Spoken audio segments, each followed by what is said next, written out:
अब आपको फायदा होगा, जब तुम ही ढोगे तो मैं क्या करूँ? कल ला दे भाई, ताकत भी है, आता है भी, ताकत भी है, गाय टीका ला दीजिए, चला गए तुम नीचे के जितना कमाना तुम उठाओ, मैं उसके अपनी मंजिल में उतार कर ला सकूँ।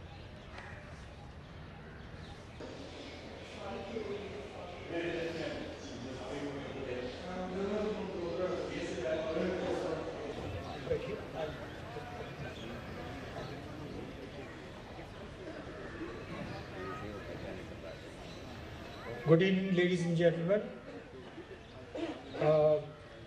The Knowledge Club has gathered again for another interesting talk. And in our usual format, I think a little anecdote is called for. So here it goes. ये थोड़ी पुराने ज़माने की बात है.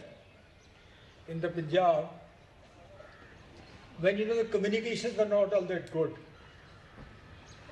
The roads had not come up, railways were indifferent, buses were no longer, they were not there at that time.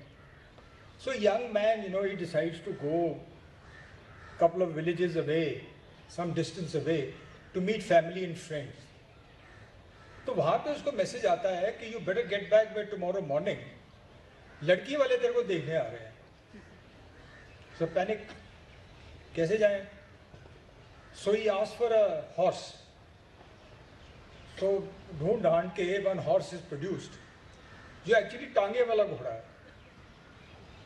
So what can be done? Nothing can be done. So he starts off early morning. Late in the evening, he's gets onto the horse and the horse starts galloping. 1 hour, 2 hours, पसीने पसीने निकल के he halts the horse, gets down, थपकी थुपकी लगाई, थोड़ा उसको ठंडा किया, gets on the horse again, क्योंकि टांगे वाला घोड़ा he suddenly finds there's no टांगा behind, so he's off. 1 more hour, पसीने पसीने उतर के फिर उतरा, फिर उसको पानी वानी पिलाया, थपकी थुपकी दी. Third time he got on and again it took off. Then he halted, got down, घोड़े के पाँव पकड़ लिए, कहता गुरु लड़की वाले मेरे को देखने आ रहे हैं, तेरे को नहीं.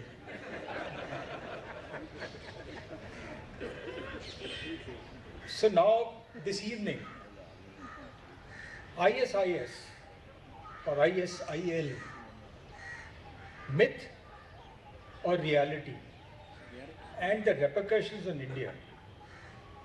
It's a fascinating subject.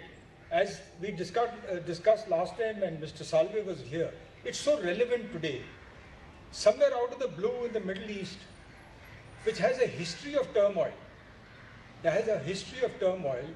and conflict between Christian, Jew, Muslims, Shias, Sunnis, suddenly this has cropped up. Everybody's wondering, what is this animal that has come? Is it Al-Qaeda outfit? Has it been born out of Al-Qaeda? Does it have any affiliation with it? What exactly is it? And suddenly it's gained notoriety. What is the difference? How is it going to be resolved? So to do all that, we have with us a very eminent personality, Mr. Saeed Naqvi.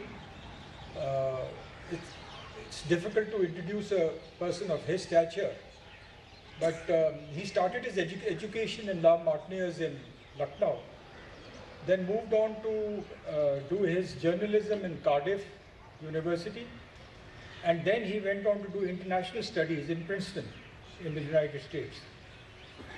And thereafter he joined the Statesman, and he had a very interesting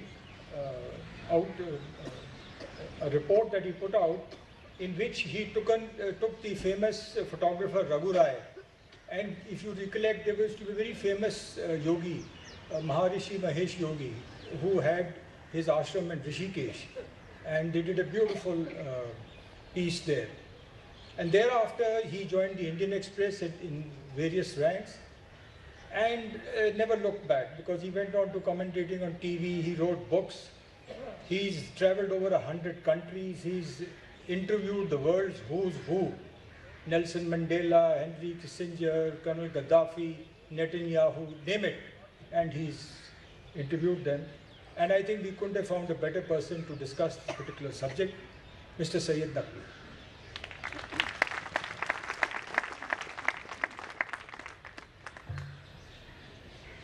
I was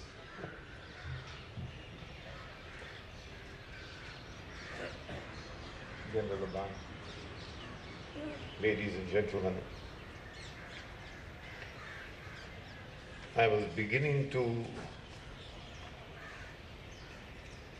collect my thoughts on this subject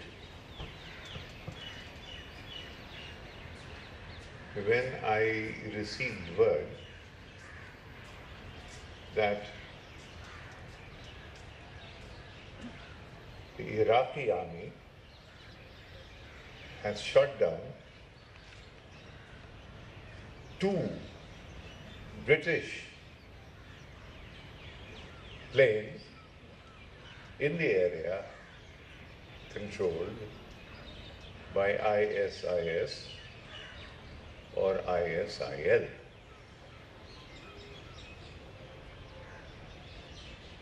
So as the general was, मैं कह तो कमाल है भाई, दामन पर कोई छींट, ना खंजर पे कोई दाग, तुम कत्ल करो हो कि करामात करो. So we don't know.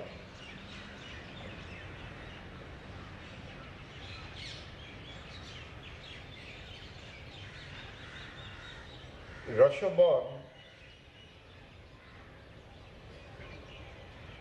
Kurosawa's great masterpiece movie, is one of the greatest, and you can now these days download it and watch it. It is one of the greatest films ever made. The same murder, Kurosawa, with his skillful eye for detail,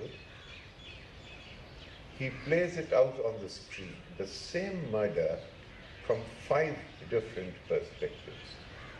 That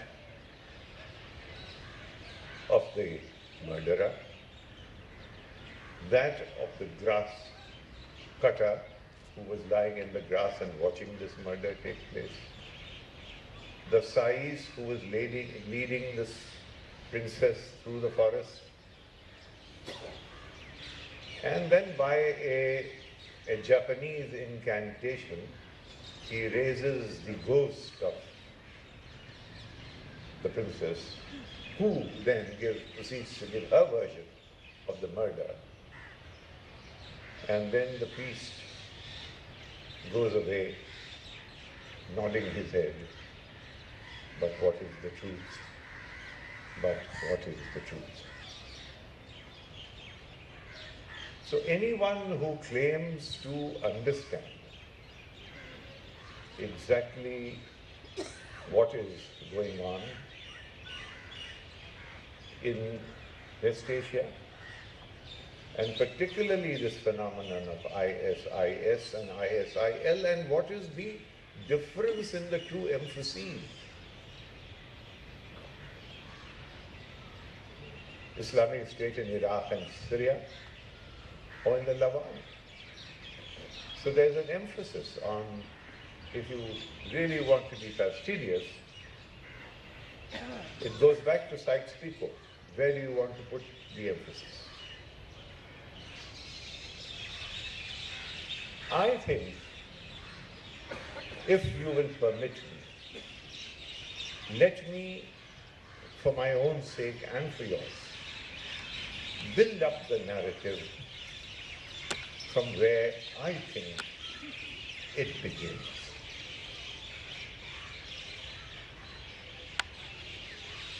Let us go back in December 2010, when a fellow called Bouazizi, a vendor in Tunis, burns himself alive and launches what became the so-called Arab Spring. Everybody clapped. The youth bulge had come out on the street, and two gentlemen lost their throat. Hosni Mubarak, long-standing champion of few know what, but a pillar of some kind of stability in West Asia, ousted. Before him, Ben Ali, Zainul Abidin bin Ali. Now that's another complication. Here the whole conflict is about Shias and Sunnis, and here as the president of a Sunni state of Tunisia who has a name, Zainul Abidin bin Ali, which cannot but be a Shia name. Now here you have a paradox which resolves itself only if you understand all the nuances. So let me begin from the beginning. These two gentlemen are gone. King Abdullah is convalescing in Germany. He comes out and he says, look, what have you done, you American? Two of our greatest pillars gone, friends. Never, he swore, no monarchies will be allowed to fall hereafter. February 2011, he makes this statement. No monarchies, monarchies meaning what? Monarchies meaning me, King Abdullah of Saudi Arabia, Kuwait, GCC, Qatar, Jordan, and the King of Morocco, plus whichever dictatorship there are. And then began another game. The so-called Arab Spring is blocked, and it is given another spin. Now the game is all these GCC countries are mobilized, and they start sending in what we used to call cross-border terrorism here from Pakistan, is cross-border terrorism from Saudi Arabia, from everything bordering Syria. All manner of arms are funneled in to dislodge Assad. Now, why Assad, you might ask? Several reasons, but one of the reasons is the following. Because this Arab Spring is going nowhere, in the earlier era, the three countries which stood out with the Soviet Union in that region were Iraq, which has already been taken care of, Syria, which is now going to be taken care of, and Libya, which subsequently, as you know, was taken care of.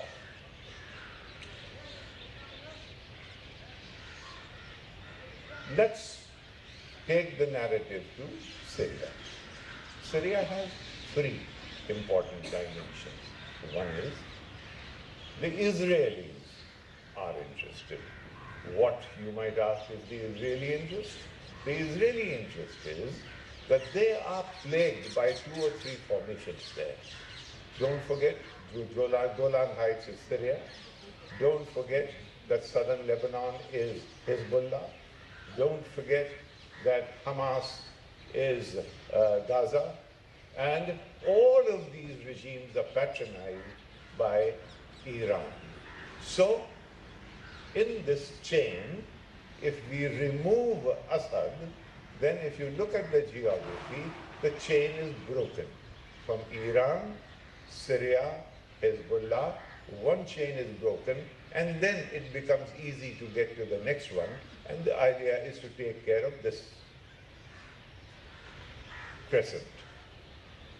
This is the Israeli interest.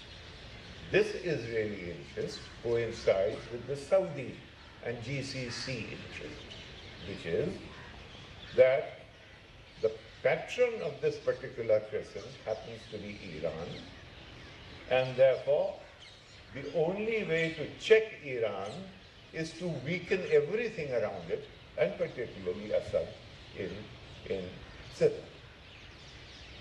So everything is thrown into, at one stage, Lakhdar Brahimi made a statement that when a delegation was being sought from these various people fighting Assad, he said, how do we send a delegation to Geneva? Because there are 64 militant groups inside Syria at that particular moment. So how do you form a delegation? And the worst, of course, the Russians threw the wrench in the works, and they said, over our dead bodies, because we will allow everything else, but not Syria. Why? Because that is their only access to that part of the ocean. I will not get into other conspiracy theories because oil is also involved. It always is. But let me come to the ISIS quickly. So, Assad does not go. From 2011 to up to now, the greatest power on earth then has tried its best with all its regional allies to oust Assad and has not been able to. So there are various messages. Partly, of course, they were checkmated by the Russians. The Russians just wouldn't allow it, and they said, okay. They said, oh, well, here is all the evidence for chemical weapons. They said, all right. They caught them in the nick of time. They said, all right, you're going to catch them on chemical weapons. Let's go to Geneva. They couldn't form a delegation, so that issue was dropped. Meanwhile, now they have mobilized another country. This country happens to be Turkey. Turkey, structured on Mustafa Kemal Pasha's very secular edifice, backed by the army. The army is the guarantor of Turkish secularism. And there, because of a variety of reasons, the intifada happens, and then the televised intifada, televised brutalization of Iraq, televised this place, the Balkans, Bosnia, Herzegovina. They, for 4 years, 1992 to 1995, daily brutalization of the Muslims in Bosnia on live television. Now that had a peculiar effect on the secular Turkish regime. A man called Nikmatin Erbakan, with a completely Muslim Brotherhood party, Akhwanul Muslimin virtually of Turkey, came to power. Because the people agitated by live television. Television is not understood here as the instrument of a great deal of political turmoil in that part of the world. And here, we shall discuss that sometime.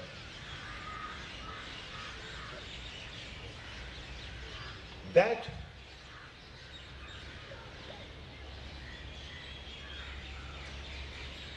we are,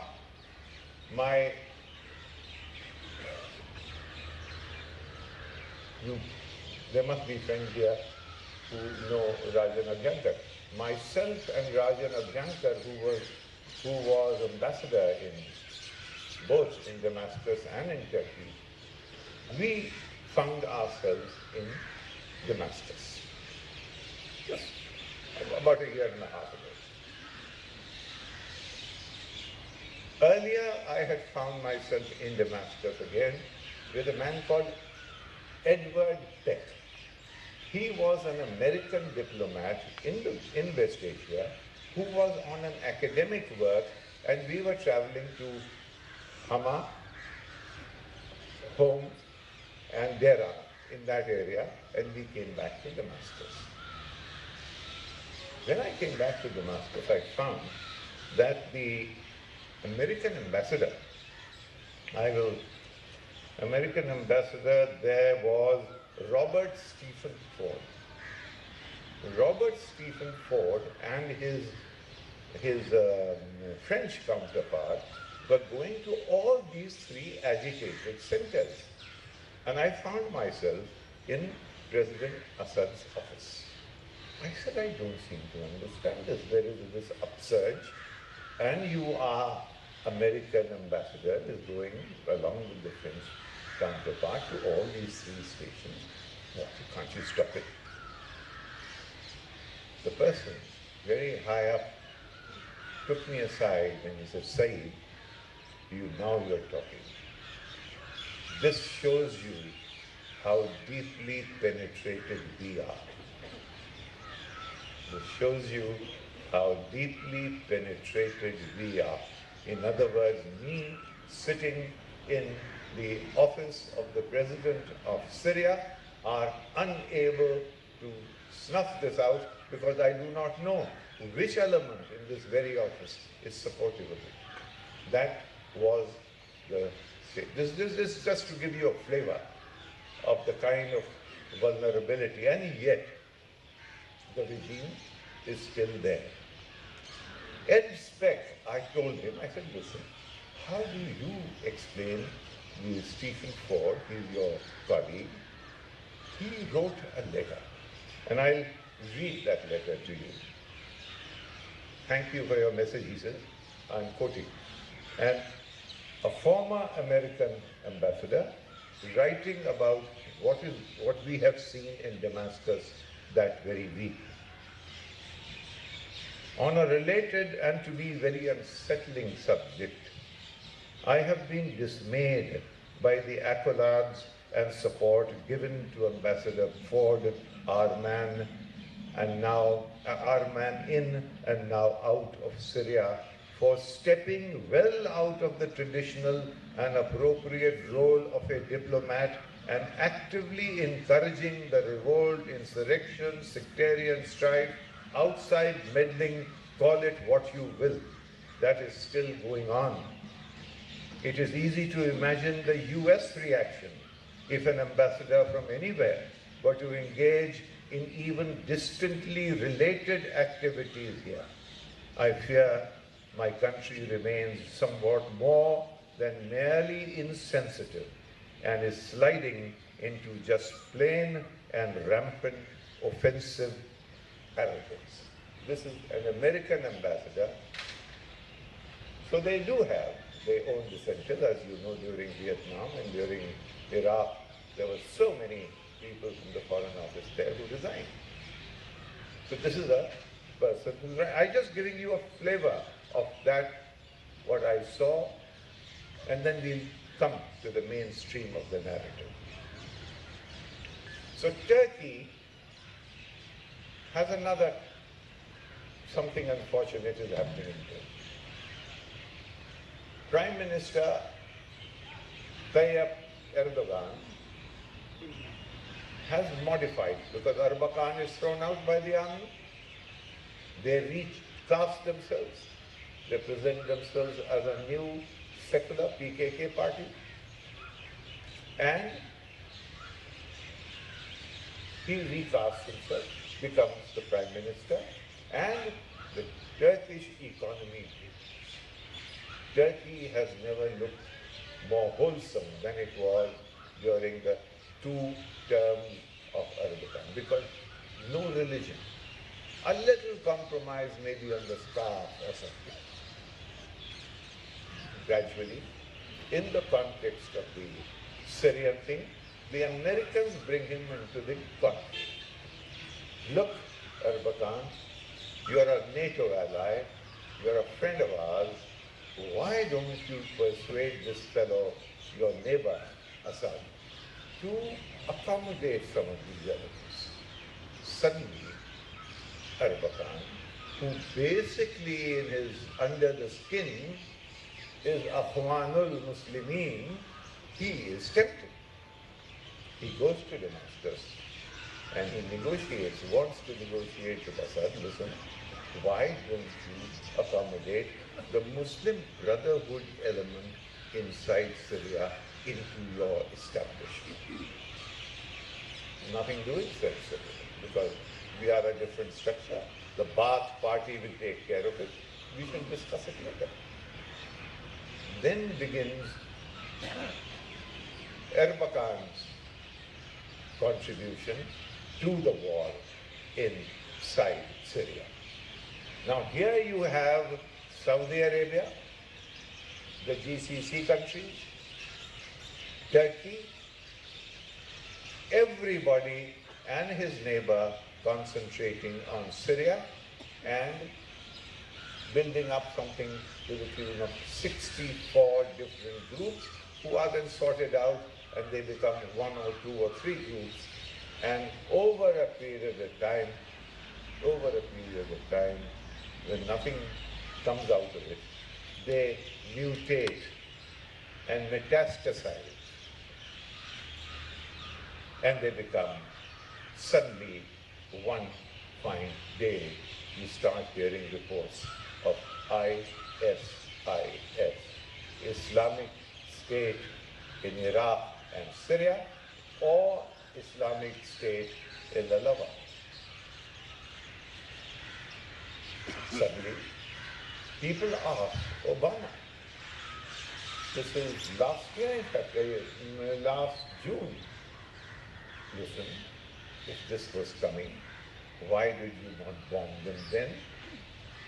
This is Obama's statement. He said, if we had bombed ISIS then Nouri al-Maliki, whom we wanted to leave Baghdad, the pressure on him would have been reduced. So we waited a little while so that the pressure works on Nouri al-Maliki, the Prime Minister of Baghdad, who was not signing the document with the Americans for the troops, exempting the troops from local justice. So the Americans wanted him out. They said, if we had attacked ISIS then the ISIS would not demoralize Nouri al-Maliki and he wouldn't have left. So, what do we conclude, General? We conclude that the ISIS, under circumstances, is a diplomatic, a military asset. Something even more astonishing happens. In the entire operation, which mutated into the ISIS inside, largely in Syria,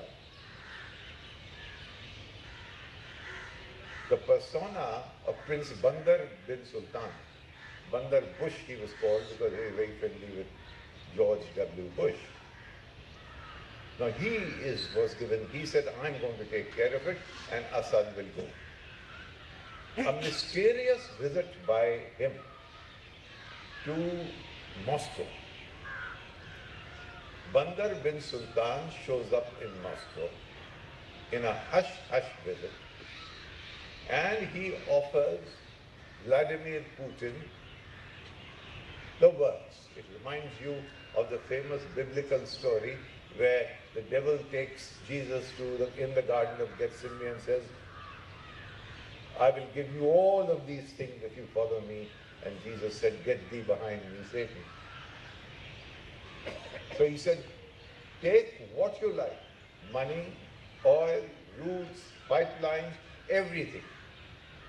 Give me, Assad's head on a platter. I mean, I'm dramatizing my words, but words to this effect. That give me Assad. And above all, he said, your Sochi games are coming in last February. We promise, don't you worry, there will be no terrorism. He said, we control all those groups in the Caucasus. Now this is a strange conversation. You'd say, how on earth can this conversation ever be made? And moreover, how is it released? And on top of it all, how does it reach you?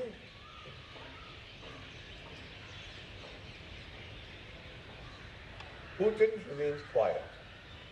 But when Bandar in his dramatic style does not stop, Putin, the Kremlin, leaks the minutes of this meeting to a newspaper in Lebanon. Now Lebanon is a great, anyone who is from any intelligence work that is done here, you must realize, Beirut is the place for that. So it is leaked in a Lebanese newspaper. Now, the wonderful thing, of course, is that all you very knowledgeable people here, in front of whom I'm intimidated talking on this subject, and even then, isn't it a little sad that so much is happening in the world and not a bit of it appears in our newspapers? Not a word in our media, all that I've been talking to you about. Nothing. In fact, if you read your newspaper, day before yesterday, everybody knows that in Ukraine, they are all right, there are two sides to the conflict. But your mainstream newspapers have editorials from The Economist, from the New York Times, who are all four square behind the war effort from the West.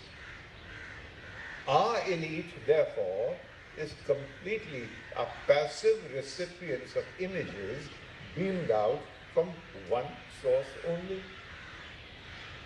Now, we have the advantage and the luxury in this state of affairs, basically, that we can be the balancing power. At least forget what the government is doing. That is their business. But at least have an intellectual elite. Have your newspapers who are there. There's not a soul there. All this has happened in 5 years. Have you seen one person there? Have you seen one report from any of ours over there? Not one. It's a sad state of affairs. It's a shameful state of affairs, sir. Ladies and gentlemen, now the ISIS is there. It is a piece of energy. I told you that day before yesterday, last week, there were reports in Baghdad. You call up, I can make a phone call to Baghdad here right now as a demonstration. You talk to anybody in Baghdad, anyone that you know, anyone in Najaf and Karbala, and they will tell you, no one is fighting this. The war against the ISIS is completely bogus as far as we are concerned. We are fighting and the Iranians are fighting with us. And the Iranians and the Iraqi forces and the Syrians and Hezbollah, they are fighting on the ground. So it's as I said, we are back to the image of Rashomon. What is going on now, the latest? At one stage, it was felt that democracy has come to that part of the world, and therefore, since Hosni Mubarak has gone, and democracy has brought in someone of the Muslim Brotherhood through the ballot box called Morsi, Mohammad Morsi. So he'll stay. No. The Saudis begin to have kittens. Why? Because Morsi supervises the biggest Muslim brotherhood, Akhwanul Muslimin, in that entire Arab area. The other one is in Turkey. The third one is in Qatar. And there's some sprinkling here and there and everywhere. If the Muslim brotherhood finds its feet in the most powerful country in the Arab world, which is Egypt, then say the Saudis, we are in difficulty. Why? A little incident which we tend to overlook. Two things happened in 1979. In 1979, number one, the Islamic revolution, the revolution that brought the Ayatollahs to power in Tehran took place. The world's focus was on that. And in that very year, something even more dramatic happened. A group of people went and occupied the holiest shrine in all of Islam, in Mecca, and would not. This siege of Mecca was completely rubbed out from the global media, with Americans and the Saudis and everybody together. Not a word came out. This lasted 15 days. They could not quell. It's a very interesting story, because when the American CIA said, since you can't manage it, we shall. So it was decided that the CIA personnel and the American military personnel would go inside Mecca. Now, how can they go inside Mecca? Because inside Mecca only Muslims can go. Now, here you have a catch-22. Can you believe it, ladies and gentlemen, that these CIA and army personnel, they were converted temporarily to go and relieve Mecca. So they said, La ilaha illallah. Can you believe it? And hidden. Then it was vacated. Now, this group, what was the group demanding? The group was demanding that this monarchy is not what the Prophet wanted. These two holy shrines in Mecca, Medina, belong to the Ummah. This is the nascent Muslim Brotherhood. This is political Islam. This threatens the monarchist Wahhabism, on which supervises the House of Saud. This is the important point. Now, I will conclude with this.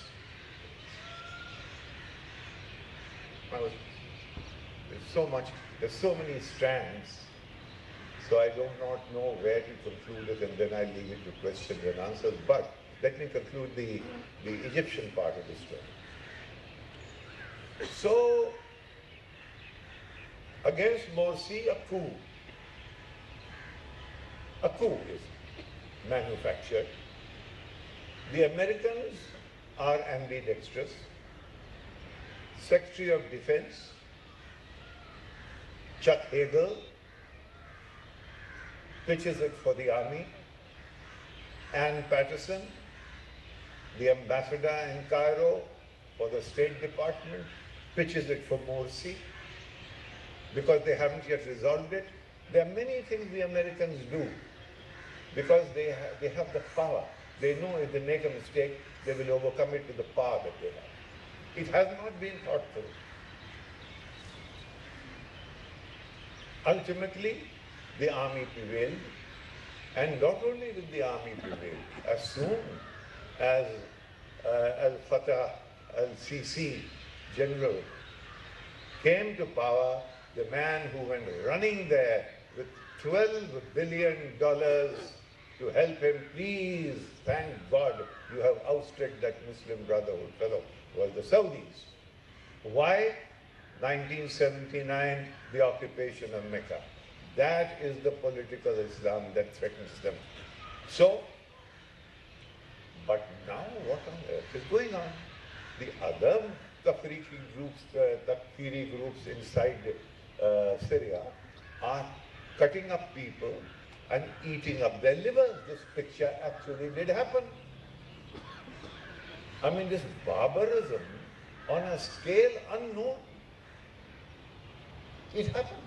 Maybe some of you saw it. Putin saw it. He called them the liver eaters. It actually did happen. Are we going to allow this to carry on? So there is a karvat. एक करवट ली जा रही है इसका और ये this is my surmise. I may be wrong. Now the Muslim Brotherhood you will see is the flavor of the season gradually. President Sisi, you will see, is in difficulty. Exactly, we do not know what happened with April Gillespie and Saddam Hussein. There's a story, and some people believe there's some life to it. That April Gillespie was invited by Saddam Hussein, the American ambassador, and he says, now we are doing this operation in Kuwait, what will be your position? And this is her quote. It is there, available in Newsweek. If you want, you can Google and go and see it. She says, on intra-Arab affairs, we do not take a position which was taken by Saddam Hussein as signal that the Americans would not do anything.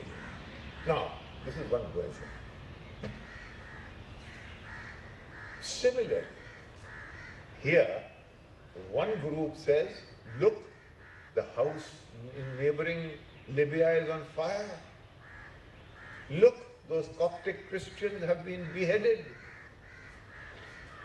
So the fellow turns up and he bombs them, and X number of civilians are also killed. Now they say, this fellow is not the right person. Now you will gradually and slowly, President Sisi, this is my sermon, and if I'm wrong, I should apologize, is going to be in difficulties. Now Muslim Brotherhood is going to be the flavor they have brought. And why is Saudi suddenly changed? Saudi has changed because they have a new king whose health and whose mental health there's a big question mark on it. And the previous king who said, over my dead body, no to Assad, no to Iran, no to Muslim Brotherhood. Maybe that policy is also changing.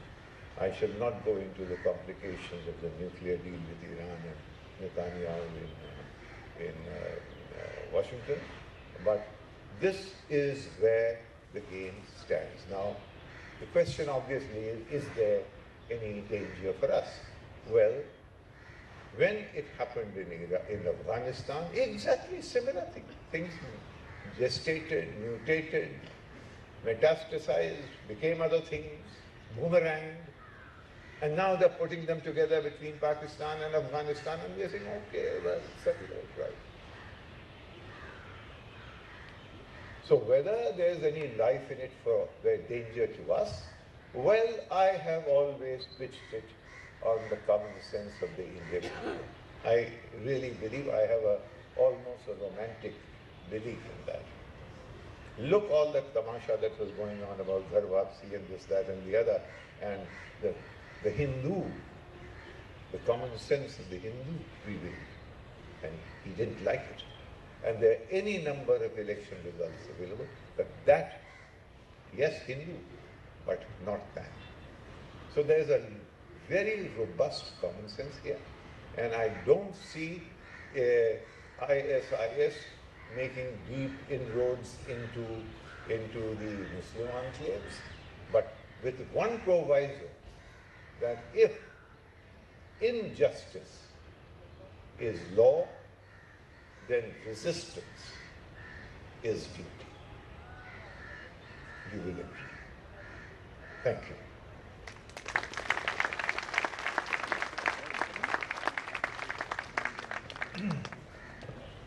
A very interesting talk. Now we'll have the question answer session. Yes. And I don't know if you've read it, but it's most fantastic story about, or maybe not even. But it's, the article said that al-Baghdadi has been fished out by CIA from the American prison, and with the blessings of Mossad, he has been trained by Mossad for a year and then released on this poor world with the massacres and things else. What do you say about it? What do you think? Well, I tell you something. There, as I said, there's a lot of conspiracy theories around here. It may be true, it may not be true. But for our own credibility, I think unless something is proved, unless one is absolutely paka, yes, it is plausible. It probably is true. The Americans have trained. Do you know what is going on? Let me give you another story. To fight the ISIS, a camp has been created in Jordan to fight the ISIS. To fight the ISIS, another one has been created, a bigger one, in Saudi Arabia. To fight the ISIS, another one has been created in Qatar and one in Turkey. Now these are all disparate elements. They are all being set up to create troops who will fight ISIS. Now the Jordanians are very worried because their country is full of Palestinians and their country is full of the Muslim Brotherhood. They are very worried. They didn't want to go public on this. They would do things rather furtively under the table. But General X, Y, and Z, whose name I forget, holds a press conference and says the first such training camp to be on stream is going to be in Jordan. Now the Jordanians go running from pillar to post, look what have you gone and done, this was supposed to be top secret, we will be toppled. So what is going on? We do not know. Who is friend and who is foe, we do not know. Who is fighting with whom and for whom, we do not know. An energy has been created which is being used. At the moment, they want to contain the Baghdad, Iraq, Baghdad. But the residue, they want the center of gravity of the ISIS is Syria. So the next round, when everything settles down properly, then that Syrian agenda has not been given up. Meanwhile, there is another side to this story. The Saudi-Iraq border is looked after by a brigade strength, Saudi brigade strength.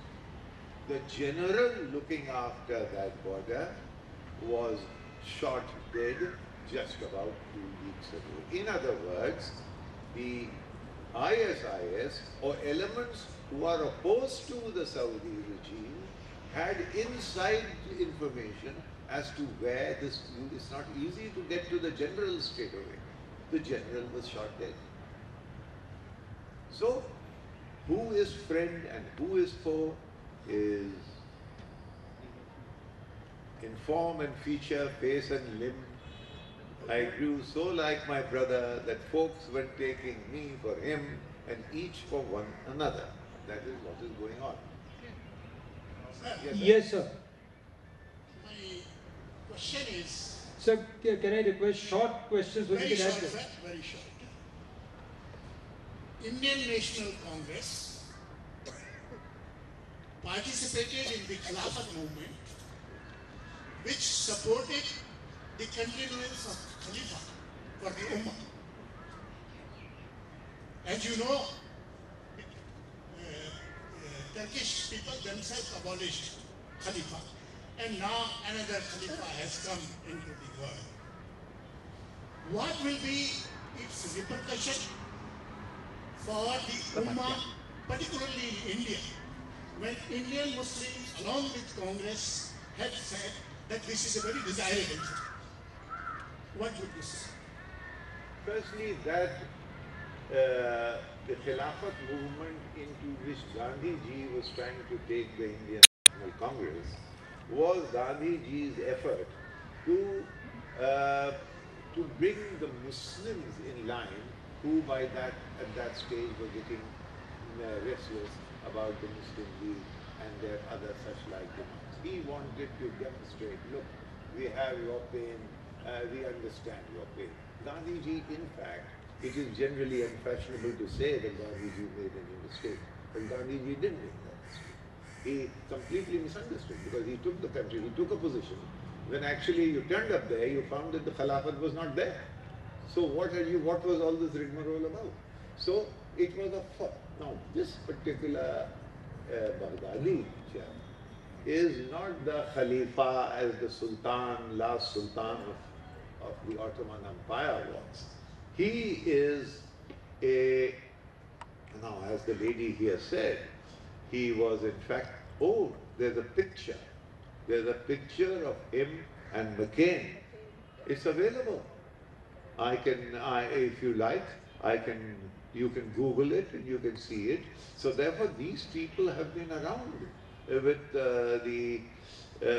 with various intelligence agencies of the Americans and the British and the Saudis and Mossad. You see? So there are two things. Whether the Muslims in India will, as I said, Muslims in India will not be taken in by this. Muslims in India will be taken in if the majority community begins to imagine that they are being taken in, and there is, as I said, if injustice becomes law, then there will be restlessness. But if that is not the case, then I don't see any real danger. The danger is from Pakistan. The things have already mutated into the kind of, look what they are doing to their society. Look what is happening in Afghanistan. What the Americans are putting together between Afghanistan and Pakistan, according to me, is not very much to our interest. We are being kept out of the game. Have we accepted to keep out of the game? I don't know. It is what is cooking here. This is near our home. That al-Baghdadi, eventually there will be a sort of, the Crusades will be fought on a big, on a cataclysmic battle between Islam and Judeo-Christian forces on one side. Well, that is a scenario. When a man called Peter Arnett inaugurated the world of wars being watched by you in your drawing room. That was the day. There had not been any war. I mean, you read of Ernie Pyle and Trigastus, but to see the real war, and just let me give you an example. That the war, say that Operation Desert Storm. Now there are two different audiences. The Operation Desert Storm comes across to the West as triumphalism. So soon after the collapse of the Soviet Union, we have won, and we have tattooed this, hammered this point in yet again. This is the way it comes across to the triumphal side.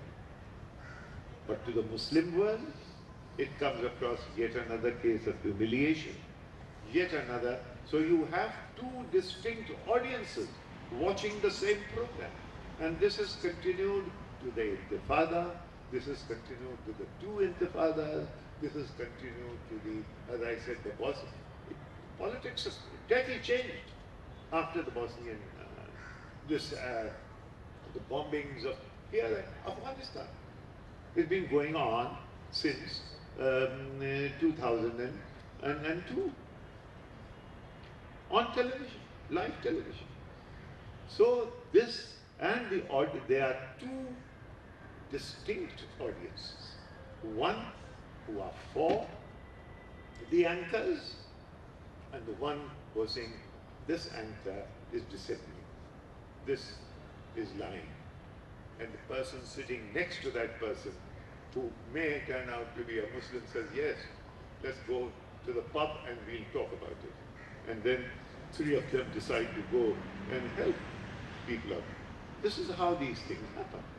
So there are two distinct categories of people, one who are enjoying the Muslims being hammered, and ones who are not enjoying the Muslims being hammered globally everywhere. That is, we must say this quite openly, because I have no doubt about it. Yes, ma'am, the lady. Illuminating talk, but I chanced to, since you're talking of the television, I chanced to see a live recording of the Israeli Prime Minister yesterday addressing the US Congress. And by the end of it, audiences who are not well versed like you was totally left dumbfounded and scared, if I may say, that the recent pact which is going to take place between Washington and the countries around, that is going to be the end of the world for the Middle East, which will leave its impact on India. What is your view on it? A joint session of Congress on the Hill, and his theme was one and the same. I don't know how many of you attended the lecture here at the Observer Research Foundation by the Defense Minister of Israel, who was here just last week. You see, the Israelis are pitching it on this one theme. Americans and anybody, IS is not the enemy. Enemy is Iran. Enemy is Iran. Why? Because Iran patronizes the Hezbollah. The Hezbollah is the force that there was a questionable outcome of the 2006 war.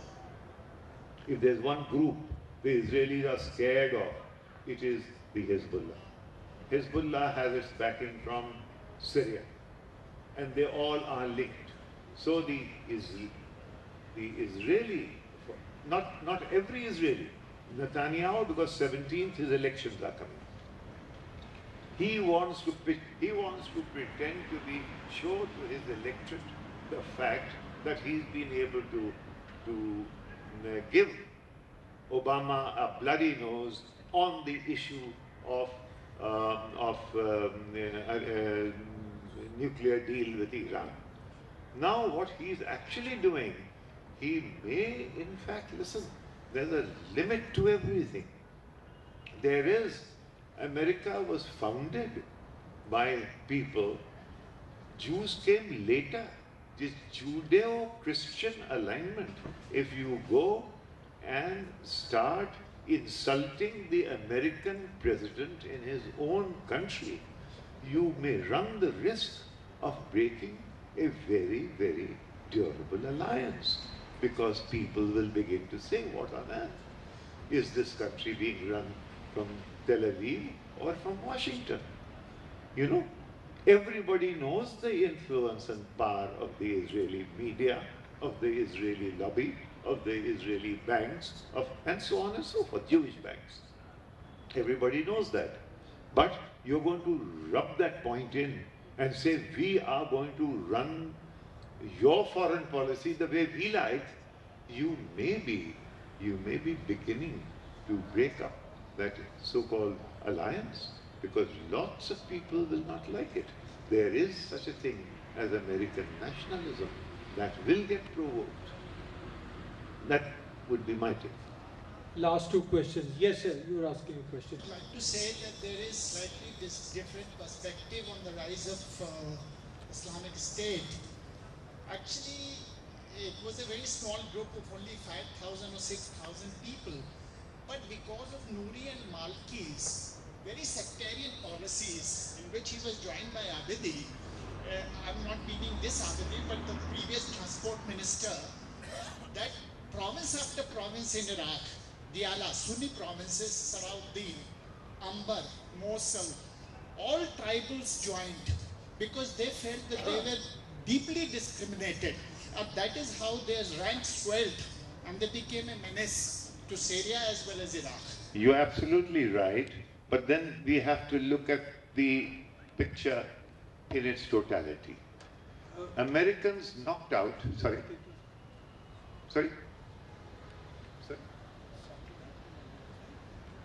ये ऊपर light क्या नजर आ रही है? No, no, you're right. Sorry. Right.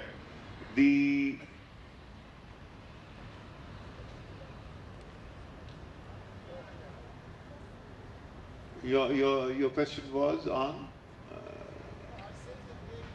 yeah. You see, we must go back to the origins of it.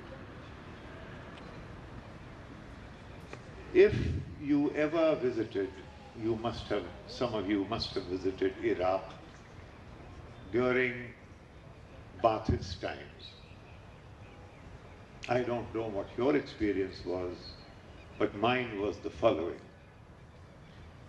The road from Amman to Baghdad, it was 1,200 kilometers. That road was like a billiard table. The New Jersey Turnpike could not compare with that. Hospitals, colleges, schools, the Abu Nawaz Street women working in all the offices, and Abu Nawaz Street as a joyous place for nightlife. Everything was there.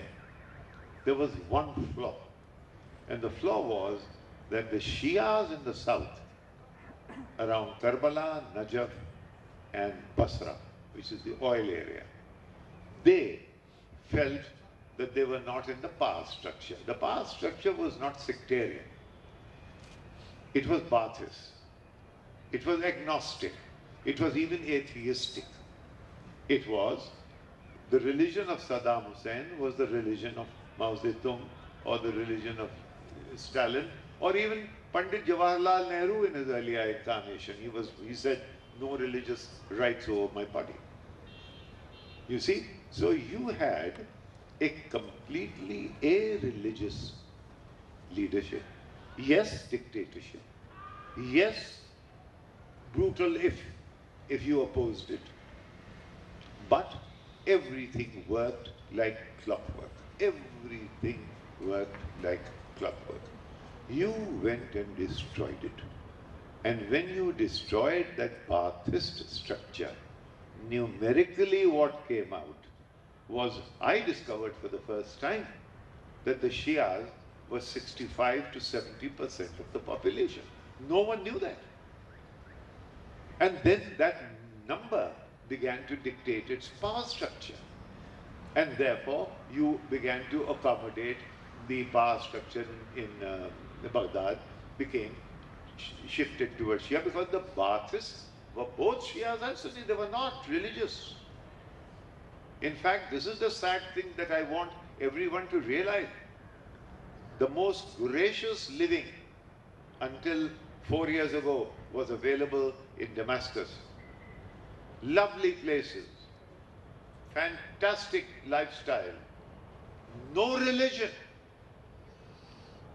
as secular as you could get. Both. In Baghdad, you've destroyed these societies. You've gone and created and injected religion there. And now you're asking why this group and that group. So now Shias came on top. Noor al-Maliki happened to be the Prime Minister. He happened to be Shia. It will have to be Shia. Now the Saudis are again, but Saudis did not like Saddam. They didn't realize that when Saddam goes, the Shias will come on top. When Shias come on top, the Iranians become that much more powerful. You see, that someday, General, I will talk about the Shia-Sunni thing, which is not understood properly. Someday I'll talk to you about it. Because completely what is understood is not the reality. Yes, ma'am. Have I answered your question, sir? There was one question here somebody wanted to ask. I have a question about how ISIS originated, but I still have a question whether ISIS is a myth or reality and its impact in India. That's a key question or the answer that I was looking for when I came for the session. And I believe I'm still not sure about it. Having said that, no, I have a question. I yes. still have. No, that question is a very pithy and a very succinct question that you asked. No, I have another further. It's in continuation with what you just said. That with this Ghar Wapsi thing, you said that if such a thing like a Ghar Wapsi thing is according to you is injustice, and if such injustice prevails, there will be resistance. So are you trying to say that IS will surface in this country, or it'll become more prominent, or will take it? I'm a little confused. I got a little confused on this. No, you are. There's an expression in my hometown, in my state of UP, Maro Ghutna Phute Aankh. You know, I think you hit the knee and you get hurt in the eye. I don't think there is any linkage there between you and me. But the point you have made is a very succinct one. I will urge you, in fact, I'll send it to the General and he can share it with the members of the club. There is a picture on the networks. It gives the whole, it's virtually a metaphor of the contemporary reality in that part of the world of which ISIS is a central theme. There is a carriage, you know, the carriage like the one on which the President goes for his inauguration of Parliament. There's a carriage, this one is a little enclosed carriage. Inside this carriage sits Uncle Sam. Uncle Sam is inside this carriage. The driver's seat is taken by an Arab who looks increasingly like King Abdullah of Saudi Arabia. And his reins in his hand are strapped not to horses, but 6 of these al-Baghdadis with these hooded militants who are the core of the ISIS. Now, have you got the image? Uncle Sam is sitting inside the carriage. Abdullah is riding, and the 6 horses. Now, you have got a huge energy somewhere there, which are you telling me that the greatest power on earth can't stuff this out like that? Do you really believe it? No. This is being managed. When the Iraq, Afghanistan and Iraq, the war was on, there were 2,000 sorties per day. Here, 600 sorties in about a week, or the other way around. I think 2,000 sorties in a week, and then it was 600 a day. So there's someone trying to fool us. And are we going? We don't have the courage to stand up. That is why. Let governments play their games. But let the intelligentsia stand up and say, listen, what is going on? I am raising this question. We must not line up with whoever, whether it is the Chinese or the Americans or the Russians or the Pakistanis or the Afghans. We should not. We should question. Last question here, sir. Krisa, what do you think about ISIS becoming a global terrorism game like Al-Qaeda? Number 2, is it correct that after they asked for the Japanese journalist $200 million ridiculous ransom, there were news that they were running short of funds? What are the sources of funds? How long are they going to be able to sustain? They are not short of funds because there are plenty of private sources inside Saudi Arabia, inside the GCC countries which are available to them. There are people who want this energy to survive. It can be used one way or the other later on when the time arises. How powerful? As I said, You see, everything we concede the superpower or all the superpowers with too much, we credit them with too much power. They embark on one thing and they are not able to conclude it to their liking. And then they improvise. Let us in recent history see Vietnam, Iraq. I mean, they've destroyed. They have the ordnance to destroy. But to put together anything anywhere? If they wanted to create chaos, we should be asking questions. If they have created chaos, we should still be worried about it. If they are embarked, because remember, this kind of thing can happen anywhere. At the moment, we are very secure. Pakistan is not. Afghanistan was not. But you never know. And this energy, which is what the ISIS is, now it is being harnessed. My submission is that it was getting a little out of control, and they have decided, they have settled for the political Islam, namely Akhwanul Muslimin or Muslim Brotherhood.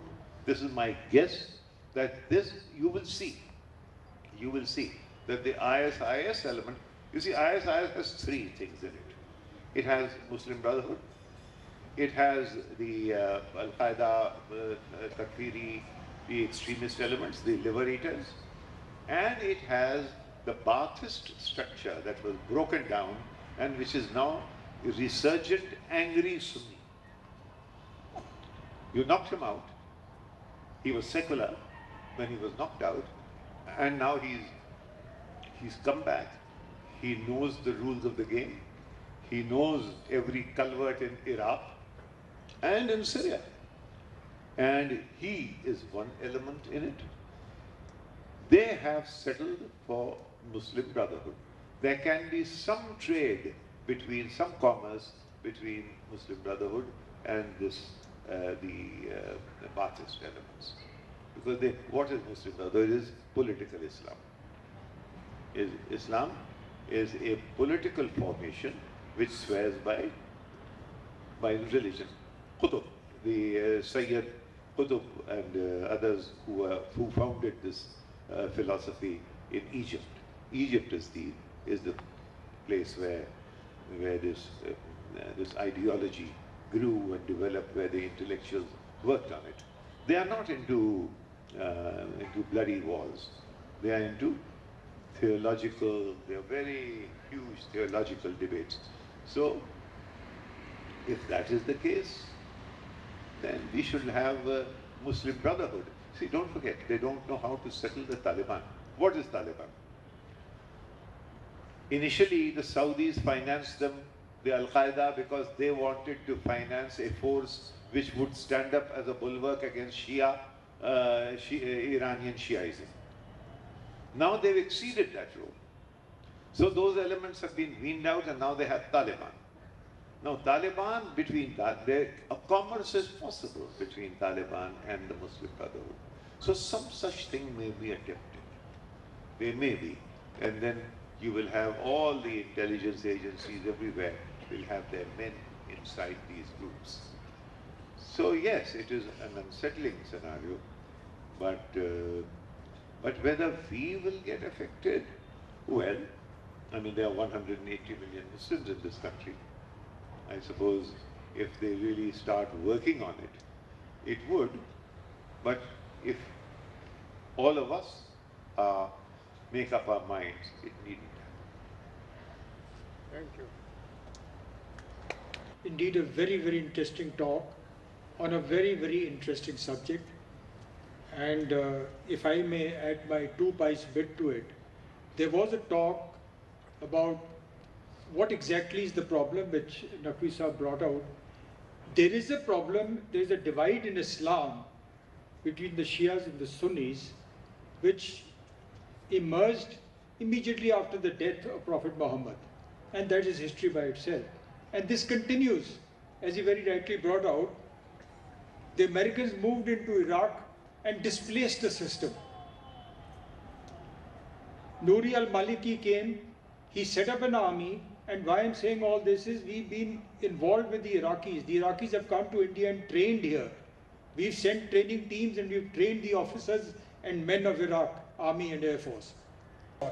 Basically, as Naqvi Sahab brought out, a combine of Sunnis and Shias. And suddenly when Maliki came in, he appointed generals even in places like Tikrit and Mosul, which fell subsequently, because although the Americans had taken 10 years to set up an army, the commanders there were people who had no clue about military matters. In fact, they bought their appointments and reached there. So even now when you see this, say, Tikrit there's an army going there, there are going to be problems. I do not know how much they're going to achieve there. And then there's a question brought out here about how much if there is a pull of the Indians. Now, Naqvi Sahab is more knowledgeable than I am, but there is a racism in Islam also. There is an Arab and there are the others. Arab women are not permitted to marry outside the Arabs, according to the rules and regulations that are prevailing there. And the pull really comes in because they have a tremendous system of communication. They're all over the internet and they're saying things. You actually have to see the videos of how young girls from Europe, England and so on are landing up where the Islamic State is being set up.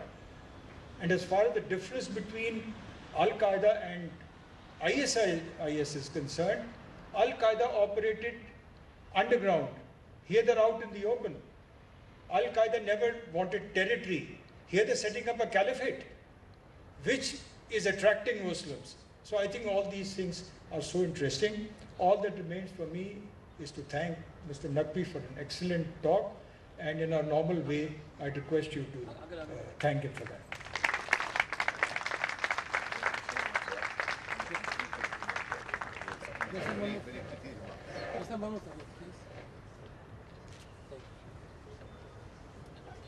Mr. Naqvi will be joining us at the bar. Those of you interested in talking to him, kindly join us there.